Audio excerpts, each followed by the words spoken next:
Hello friends, எல்லாருக்கும் வணக்கம். இன்னைக்கு கிரைம் ஸ்டோரியா தான் பார்க்க போறோம். பாகம் 2, மர்மத்தின் புள்ளி, அத்தியாயம் 5. சிவகுமாரின் பங்களா. சுவர்களில் தொங்கும் அவர்களது குடும்ப புகைப்படங்கள். அந்த பெரிய வீட்டில் சுமதியின் உருவம் மட்டும் ஜன்னலோரம் தனியாக தெரிகிறது.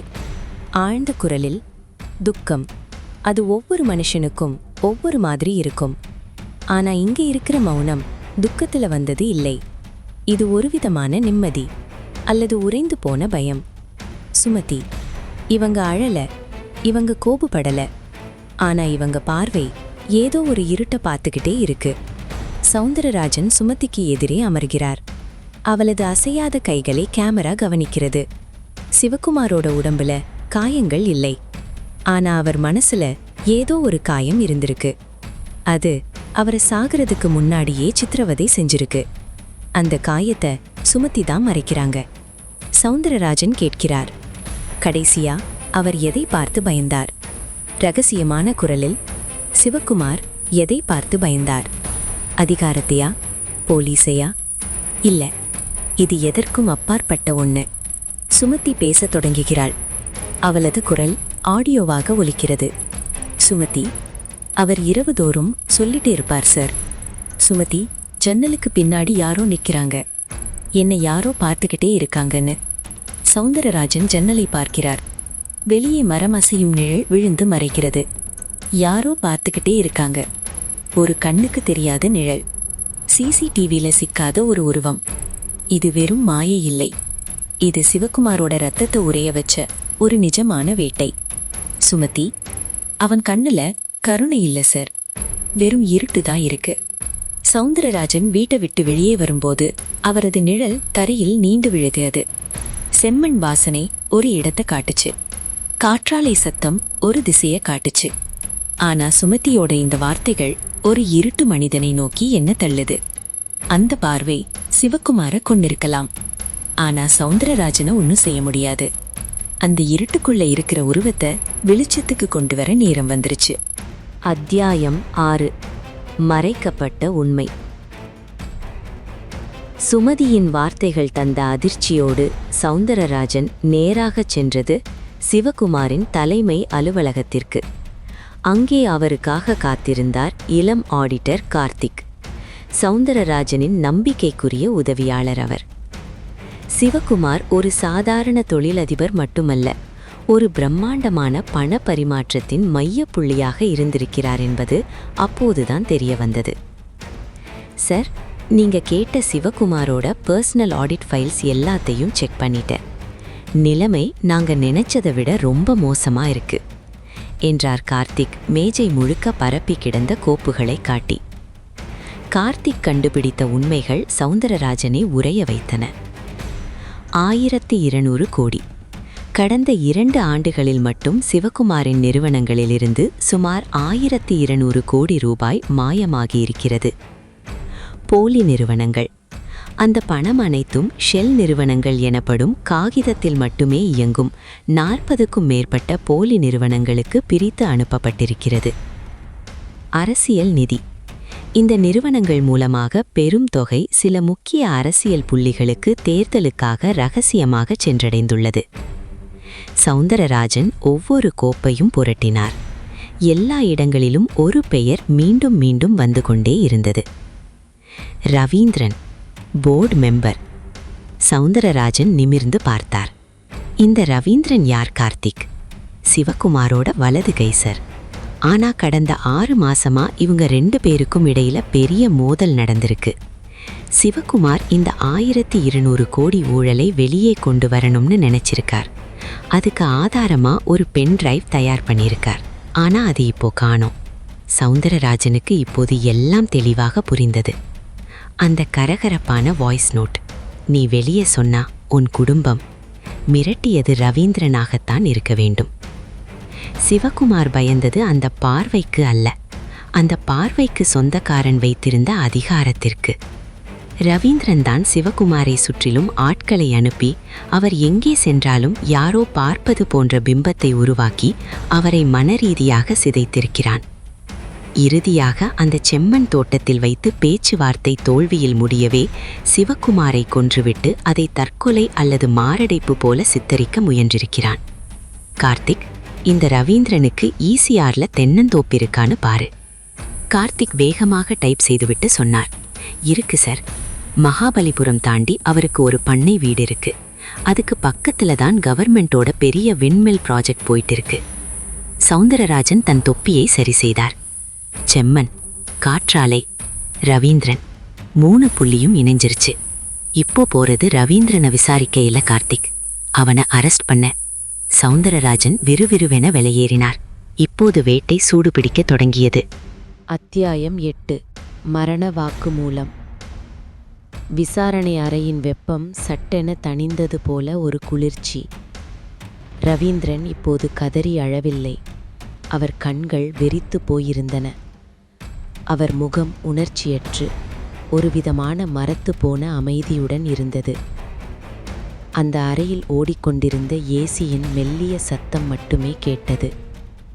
ரவீந்திரன் மெதுவாக நிமிர்ந்து சௌந்தரராஜனை பார்த்தார். அவர் குரல் இப்போது மிகவும் தாழ்ந்திருந்தது. ஆனால் அதில் ஒரு நடுக்கம் தரும் தெளிவு இருந்தது. சார், நான் அவனை கொல்லல. அவர் ஒரு நீண்ட இடைவெளி விட்டார். அந்த இடைவெளியில் ஒரு பயங்கரம் ஒளிந்திருந்தது. அவன் பயந்தான், தினமும், ஒவ்வொரு மணி நேரமும். அந்த பயமே அவன் இதயத்தை நிறுத்திச்சு. சௌந்தரராஜன் எதுவும் பேசாமல் அவரையே உற்று பார்த்து கொண்டிருந்தார். ரவீந்திரன் தொடர்ந்தார். சிவகுமார் ரொம்ப பலவீனமான மனுஷன் சார். அவரோட பலவீனம் அவரோட ரகசியங்கள் தான். நான் ஒன்றும் பெருசா செய்யல. அவர் போற இடமெல்லாம் சில பேரை நிற்க வச்சேன்.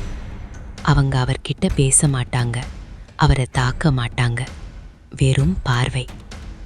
அவர் கார் கண்ணாடியில தெரிகிற ஒரு முகம், அவர் வீட்டு ஜன்னலுக்கு வெளியே அசைகிற ஒரு நிழல், அவர் ஃபோன்ல வர்ற வெறும் மூச்சு சத்தம் மட்டும் கேட்குற கால்ஸ். ரவீந்திரன் ஒரு குரூரமான புன்னகையை சிந்தினார். ஒரு மனுஷனுக்கு தெரியாத எதிரியை விட கண்ணுக்கு தெரிஞ்சும் ஒன்றும் செய்ய முடியாத எதிரிதான் ரொம்ப ஆபத்தானவன். தூக்கத்தில் கூட அந்த கண்கள் தன்னை துரத்துதுன்னு அவர் நம்ப ஆரம்பிச்சார். அந்த செம்மண் தோட்டத்துக்கு நான் அவரை வரவழைச்சப்போ நான் அவரை அடிக்கவே இல்லை சார். இனிமே உன் குடும்பத்தோட ஒவ்வொரு நிமிஷமும் இந்த பயத்தோட தான் வாழணும்னு சொன்னேன். அவ்வளவுதான். அவர் கண்கள் சொருகி அங்கேயே விழுந்துட்டார். அந்த குளிர்ச்சியான வாக்குமூலம் கேட்டு சௌந்தரராஜனின் முதுகெலும்பில் ஒரு நடுக்கம் மின்னியது. இரத்தம் சிந்தாத, ஆயுதமில்லாத ஒரு கொலையை இவ்வளவு நேர்த்தியாக ஒருவன் செய்ய முடியுமா? சௌந்தரராஜன் மெதுவாக தன் நாற்காலியிலிருந்து எழுந்து நின்றார். அவரது கண்கள் இப்போது ரவீந்திரனின் மேல் ஒரு தடயத்தைப் போல பதிந்தன. நீ சொன்னது சரிதான் ரவீந்திரன். பயம் ஒரு விஷம்தான். ஆனா அந்த விஷத்தை அடுத்தவனுக்கு கொடுத்தவன் அதே விஷத்தை தானும் குடிச்சுதான் ஆகணும். இப்போ சிவகுமார் இல்ல, ஆனா இதே விசாரணை அறையில, இதே போலீஸ் காவல்ல, இதே பார்வை உன்னை தொடரும். இனிமே ஒவ்வொரு ராத்திரியும் உனக்கு பின்னாடி ஒரு இருட்டு இருக்கிறதா நீயும் பயப்படுவ. அதுதான் உனக்கான தண்டனை. சௌந்தரராஜன் விறுவிறுவென கதவை திறந்து வெளியேறினார். ரவீந்திரன் அந்த ஒற்றை விளக்கின் வெளிச்சத்தில் தனிமையில் விடப்பட்டார். இப்போது ரவீந்திரனுக்கு தோன்றியது, தன் ஜன்னலுக்கு பின்னால் யாரோ நிற்பது போல. அத்தியாயம் 8. மரண வாக்குமூலம். ரவீந்திரனின் முகம் மிக நெருக்கமாக, அவனது கண்கள் அசைவற்று கிடக்கின்றன. மிகவும் மெதுவான, நடுங்க வைக்கும் குரலில். சில நேரங்கள்ல நிசப்தம்தான் உலகத்திலேயே பெரிய சத்தம்.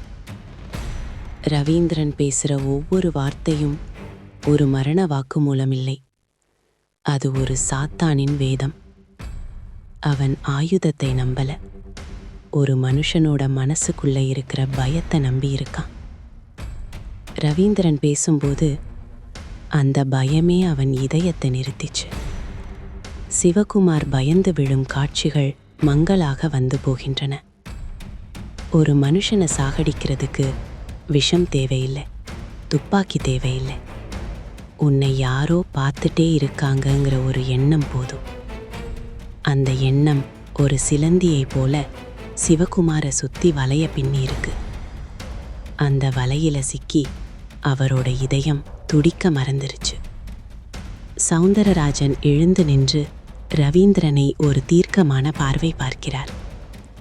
சட்டம் உன்னை தூக்கல போடாம இருக்கலாம் ரவீந்திரன், ஆனா உன்னோட இந்த பார்வை விளையாட்டு இப்போ உனக்கே திரும்புது. சிவகுமார் பயந்த அதே இருட்டு, அதே தனிமை, அதே யாரோ பார்க்குறாங்கங்கிற உணர்வு இனி உன்னை கொஞ்சம் கொஞ்சமாக தின்ன போகுது. சௌந்தரராஜன் வெளியேற ரவீந்திரன் அந்த இருட்டறைக்குள் சுருங்கி போகுது போல தெரிகிறது. கொலைகாரன் தப்பிச்சிருக்கலாம், ஆனால் குற்ற உணர்ச்சியோட பார்வை கிட்ட இருந்து யாராலையும் தப்பிக்க முடியாது. வேட்டை முடிஞ்சது, ஆனால் வேட்டையாடப்பட்டவன் அனுபவிச்ச பயம் இனி வேட்டைக்காரனோட நிழலா தொடரும். இறுதி காட்சி விடியலும் ஒரு எச்சரிக்கையும். விசாரணை அறையின் கதவு கனத்த சத்தத்துடன் திறந்தது. ரவீந்திரனின் கைகளில் விலங்கு பூட்டப்பட்டது. காவலர்கள் அவனை இழுத்து சென்றபோது அவனது உடல் தளர்ந்து போயிருந்தது. அந்த 1200 கோடி ரூபாய், போலி நிறுவனங்கள், அதிகாரம் என எதுவுமே இப்போது அவனை காப்பாற்ற வரவில்லை. தான் உருவாக்கிய அதே பயம் என்ற வலையில் ரவீந்திரன் இப்போது கைதியாக சிக்கிக்கொண்டான். இன்ஸ்பெக்டர் சௌந்தரராஜன் மெதுவாக அந்த அறையை விட்டு வெளியே வந்தார். வெளியே இரவு முடிவுக்கு வந்திருந்தது. வானம் மெல்ல தன் கருநீல நிறத்தை மாற்றி சாம்பல் நிறத்திலிருந்து பொன்னிறத்திற்கு தகித்து கொண்டிருந்தது. காலை விடியல் மெல்ல தொடங்கியது. தூரத்தில் ஒரு காற்றாலையின் சத்தம் இன்னும் கேட்பது போலவே அவருக்கு ஒரு பிரமை. சௌந்தரராஜன் தன் ஜீப்பின் அருகில் வந்து நின்றார். தன் கையில் இருந்த கோப்பை இருக்கையில் எறிந்தார். ஒரு நீண்ட பெருமூச்சு. மாரடைப்பு என்று மூடப்பட வேண்டிய ஒரு வழக்கு இன்று ஒரு கொடூரமான குற்றவாளியை சிறைக்கு பின்னால் தள்ளியிருக்கிறது. ஆனால் சௌந்தரராஜனின் முகத்தில் வெற்றியின் புன்னகை இல்லை. மாறாக ஒரு விதமான ஆழ்ந்த சிந்தனை இருந்தது. அவர் தன் சட்டைப்பையிலிருந்து ஒரு சிகரெட்டை எடுக்க முயன்று பின் ஏதோ நினைத்து அதை தவிர்த்தார். சூரியனின் முதல் கதிர்கள் அவர் முகத்தில் விழுந்தன. அந்த வெளிச்சம் நகரத்தின் அசுத்தங்களை மறைத்து அழகாக காட்டியது. ஆனால் இந்த அழகான விடியலுக்கு பின்னால் எத்தனை இருட்டு மனிதர்கள் ஒளிந்திருக்கிறார்கள் என்பது அவருக்கு தெரியும். அவர் ஜீப்பை ஸ்டார்ட் செய்துவிட்டு கண்ணாடியில் தன் முகத்தை பார்த்தார். அப்போது பின்னணியில் ஒரு கம்பீரமான, அதே சமயம் நடுக்கம் தரும் குரல் ஒலிக்கத் தொடங்கியது. ரவீந்திரன் சிறைக்குள் தள்ளப்படும் காட்சி. சிறை கதவுகள் பூட்டப்படுகின்றன. கேமரா மெதுவாக பின்வாங்கி சௌந்தரராஜனின் ஜீப்பை நோக்கி நகர்கிறது. ஆழ்ந்த கரகரப்பான குரலில், இந்த உலகம் பார்க்கிறது தழும்புகளையும் இரத்தத்தையும் மட்டும்தான். ஆனா நிஜமான வேட்டைக்காரன் கத்தியை தொடமாட்டான். கொலைக்காரன் எப்போதும் இரத்தம் சிந்தமாட்டான். ஏன்னா இரத்தம் தடயங்களை விட்டுட்டு போகும். ஆனா மனசுல விதைக்கப்படுற பயம் அது ஒரு புற்றுநோய் மாதிரி உள்ளுக்குள்ளேயே இருந்து மனுஷனை சாகடிக்கும். இறுதி எச்சரிக்கையாக சில நேரம் அவன் ஒரு பயத்தை விதைத்துட்டு அமைதியா நடந்து போயிடுவான். இப்போ ரவீந்திரன் உள்ளே போயிருக்கலாம். ஆனால் வேறொரு இடத்தில், வேறொரு ஜன்னலுக்கு வெளியே யாரோ ஒருத்தன் யாரையோ பார்த்துட்டே தான் இருக்கான். ஜாக்கிரதை. சுபம், சுபம், சுபம்.